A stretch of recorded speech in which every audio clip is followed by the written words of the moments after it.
Doc, kamusta si Doc Annalyn? Nasaksak na ba siya ng gamot? Sir Noel, hindi pa. Sa next batch na siya mabibigyan ng gamot. Kailan pa darating yun? Nung huli ko siya makita, parang mas lumalala yung kondisyon niya. I'll be honest with you, Sir Noel. Sa'yo napunta yung gamot dahil isa ka sa mga stockholders at officers ng ospital. We escalated this to the higher authorities and that's their decision. And this is highly confidential, okay? Sige, ayos mo na.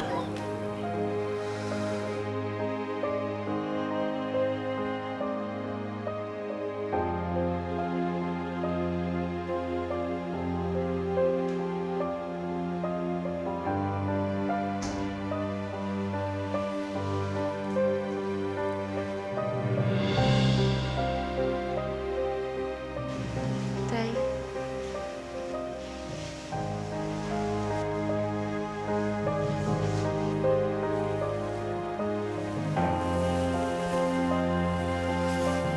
Dito si tatay, ano? May gamot na po ba, Tay?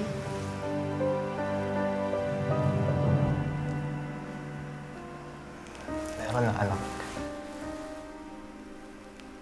Pero, Pero ubus na po.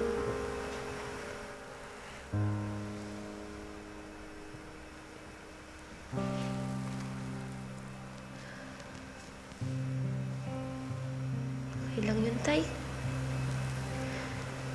Baka mas nangangailangan po yung bibigyan nila ng gamot. Hindi, anak. You deserve to live. Mabuti kang anak at tao. Gagawa ako ng paraan, anak. Kahit na ako na magbayad, ako nang bibili ng gamot. Gagawa ako ng paraan para makabili tayo ng gamot, anak. Tay. Kahit na ubusin ko yung pera natin, anak. Tay. Kung gagaling po ako, Diyos po yung gagawa ng paraan. Basta Tay, mag-promise ka po sa akin na hindi ka magkakasakit. Paglabas mo po dito, yakapin mo po si nanay. Sabihin mo po sa kanya na mahal ko siya. At sabihin mo po na sinabi ko na kapag niligawan mo po siya, sagutin ka niya. Hindi ka mamamatay. Lumaban ka, anak. Gagawa ako ng paraan. Gagawa tayo ng paraan, anak. Hanap ako ng gamot. Okay lang po, Tay. Hindi, anak.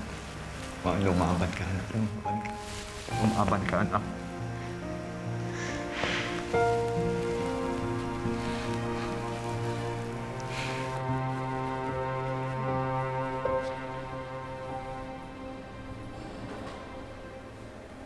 Nurse Violi, may lagnat po kayo. Hindi, Dok. Pagod lang po ako. Wala po. May lagnat ka. Bakit mo ba tinatawag yung symptoms mo? Alam mo bang pwede ka makahawa ng mga tao dito? Nurse ka pa man din. May lagnat nga po kayo. Tapos ako yung sisisihin nyo na may sintomas, eh kayo pala tong meron? Kinulong nyo pa ako, ba't kayo hindi mag-isolate? Kayo may sintomas dito, di ba? Paano ko yung lagnat nyo? May TSV. Paano ko makahawa ka sa mga tao dito? Nurse Karen, paano kung meron nga akong virus? O paano kung may TSV ako? Ayoko pamatay. May pamilya ako. Gusto ko pa umuwi ng bahay ko. Gusto ko pa mabuhay. Tulungan niyo naman ako. Paano gagawin ko? Gusto ko pa mabuhay. Paano? Nurse Violi, meron na po mga test kits na dumating. Kanina lang. Kaya kung ano man po yung mararamdaman nyo, malalaman na natin. Tara na po. Pero, Miss Karen, sorry Kasi wala ka naman talagang symptoms eh. Gumagawa ko lang yun eh. Kasi nga nainis ako sa'yo. Pero kahit gano'n na ginawa ko sa'yo, mabait ka sa akin. Salamat Wala po yun. Basta ang importante po, gumaling na po kayo. Tara na po.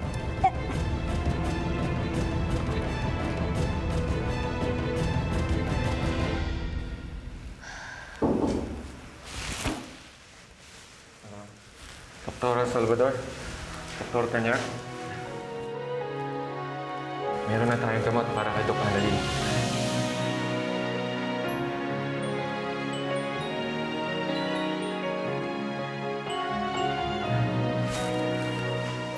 Narinig mo yun, anak. May gamot na, anak. Gagaling ka na, anak. Gagaling ka na, anak.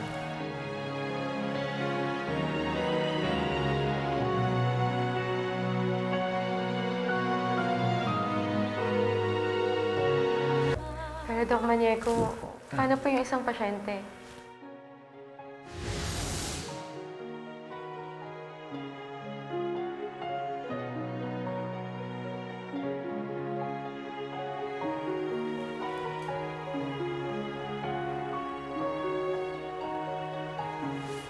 Dok, huwag. Huwag niyo sa akin ibigay yung gamot. Ibigay niyo lang kay Annalyn.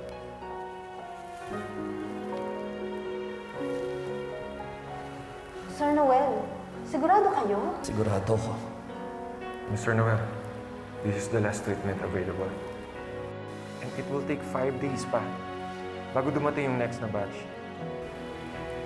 And with your condition, Hindi naman babago ang desisyon ko. Bigyan niyo lang kay Doc Annalyn yung gamot na para sa akin. Please. Unahin niyo siyang gamutin. Doc, siya mismo nagdesisyon sa sarili niya na ibigay mismo yung gamot kay Doc Annalyn. Excuse me, Dr. Tanyag. Pero kailangan na ibigay yung gamot kay Doc Annalyn. Sige. Hello, Doc Annalyn.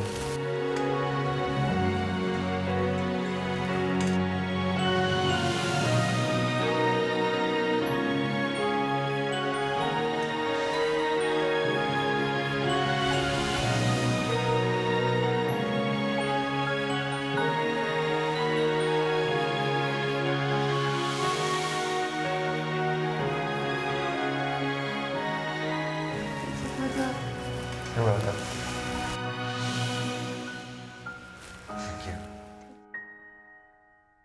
Mula pa rin dito sa San Regado Medical, dumating na ang mga gamot na magpapagaling sa mga taong positive for TSV at na-test na rin ang mga pasyenteng nasa loob ng San Regado Medical para mapigilan ang pagkalat ng sakit. Magiging ang suporta ng LGU at Ministry of Health upang makontrol ang TSV sa bayan ng San Regado. Huwag na po tayong mabahala dahil tuluyan na nating masusugpo ang TSV. Ana Rose.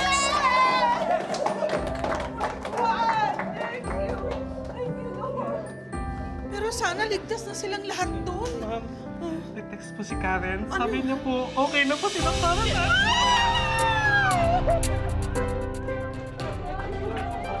Okay, masaya din lang ako dahil at least ligtas si Annalyn Portia. Praise God! Thank you! Thank you! At least may kapalit na good thing, di ba? Kahit na nawala na si Yula, si Michael. Group hug, group hug, group hug.